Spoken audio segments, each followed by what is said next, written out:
Now, preview time. So let's take a look at what's coming your way.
What's going on, everybody? Welcome to another brand new installment of Renegades Reviews, exclusively here as always on the Casa D18 Studios channel.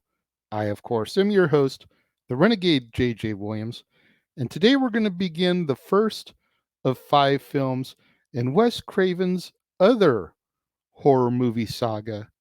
We're going to take a look at Scream, starring Neve Campbell, David Arquette, Courtney Cox, Matthew Lillard, Rose McGowan, Skeet Ulrich, Jamie Kennedy, Liev Schreiber, Drew Barrymore, Henry Winkler, and Wes Craven. What's going on, everybody? Thank you for joining me here once again for another brand new installment of Renegades Reviews. And as I said during the introduction here, today we're going to kick off Wes Craven's other horror movie franchise, Scream. And as our movie opens, high school student Casey Becker is home alone when she all of a sudden receives a flirty phone call from an unknown person. They discuss horror movies for a bit until the caller turns sadistic and threatens her life. The caller reveals that Casey's boyfriend, Steve, is bound and gagged on her patio and demands that she answers questions about horror films. When Casey answers a question about Friday the 13th incorrectly, Steve is murdered in front of her. Casey is then stabbed and murdered by a person wearing a black robe and a ghost mask. When her parents return from a night out, they find her disemboweled corpse hanging from a tree. The news media then descends on the town and a police investigation begins, all as Sidney Prescott struggles with the first anniversary of her own mother's rape and subsequent murder. In addition to the rest of the news media, Gail Weathers, a reporter who Sidney dislikes, arrives on the scene as well. Now, Gail was responsible for spreading rumors as well as conspiracy theories about Maureen's death, insinuating that the imprisoned Cotton Weary, who had been tried and convicted of Maureen's rape and murder, was in fact not responsible for her assault and killing. Later that evening, while waiting at home for her best friend, Tatum Riley, to arrive, Sidney gets a taunting phone call and is attacked by the killer. Sidney's boyfriend, Billy Loomis, arrives immediately afterwards, and when he drops his cell phone, Sidney suspects him of making the call and flees. Billy is arrested and questioned, but later at Tatum's house, Sidney receives another ominous call. The next day, Billy is released and suspicion shifts to Sidney's father, Neil Prescott, due to the fact that the ominous phone calls were traced back to his cell phone. School is suspended in the wake of the murders, and then Principal Arthur Hembree is stabbed to death by the killer in his office. Stu Mocker, Tatum's boyfriend and Billy's best friend, decides to throw a party in order to celebrate the school's closure, which Gail attends uninvited as she suspects that the killer will strike again. Tatum's older brother, Deputy Sheriff Dewey Riley, also attends the party in order to kind of look after the kids and be on the lookout for the killer. The killer then murders Tatum by crushing her neck with the garage door. Many party attendees are drawn away after hearing about Principal Hembree's death, leaving only Sidney, Billy, their friend Randy Meeks, Stu, and Gail's cameraman Kenny. After having sex, Sidney and Billy are confronted by the killer, and Billy is seemingly killed. Sidney escapes from the house and seeks the help of Kenny, but the killer fatally slashes his throat. Gail crashes her van while escaping and Dewey is stabbed in the back while investigating the house. Sidney takes Dewey's gun for protection as Randy and Stu both show up and accuse each other of being the killer. But Sidney retreats back into the house where she discovers that Billy was only wounded. After they let Randy inside, Sidney gives Billy the gun, but Billy shoots and injures Randy, revealing himself to be the killer, having faked his own attack. Stu then reveals himself to be the second killer by talking into a voice changer. Billy and Stu then corner Sidney in the kitchen and discuss their plan to kill her and pin the murder spree on her father, whom they have taken hostage. They also reveal that they murdered her mother and framed Cotton for it, as she was having an affair with Billy's father, which drove his mother away. Gail intervenes, and it allows Sidney to escape and turn the tables on Billy and Stu, taunting them with the phone call and donning the killer's costume before knocking Billy out and dropping a TV set onto Stu's head, killing him. An enraged Billy awakens and attacks Sidney, but Gail shoots and injures him. Randy is revealed to only be wounded and still alive, and remarks that the killer always resurfaces for one final scare. As Billy rises, Sidney shoots Billy in the head, killing him for good. The police arrive. Dewey, who is badly injured, is taken away in an ambulance, and Gail makes an impromptu news report about the night's events as our movie comes to its end. To steal a phrase from Harvey Two-Face Dent, I am of two minds when it comes to the Scream franchise as a whole, and particularly the original Scream. I feel like the original Scream seriously revitalized a genre that was destined to be a straight to VHS genre at this point in its career. Horror movies just were not selling. The latest Halloweens and Nightmare on Elm Streets and Friday the 13th did nowhere near the numbers that any of the companies wanted them to do. And Halloween 5 and 6, respectively, both at one point were seriously considered going straight to VHS. So, in a sense, Scream coming into an existence and being this mega blockbuster that it was really jump-started the horror genre, and for that, it's a great thing. I will never take that away from Wes Craven and Scream. The flip side of that coin, if you will, the other side of Harvey's proverbial double-headed coin, it killed the genre for me. The scene at the party where Randy gets up and gives the rules of a horror movie totally killed the movie genre for me. I do not watch horror movies the same way anymore. Now, let's look at this. Scream came out in 1996, so I was 1920 based on the month. I had seen quite a few horror movies at that point, and there were certain things that I noticed, but just didn't really click until Randy gets up and starts talking about it. And once he lays everything out, no sex, no drugs or alcohol, never say I'll be right back.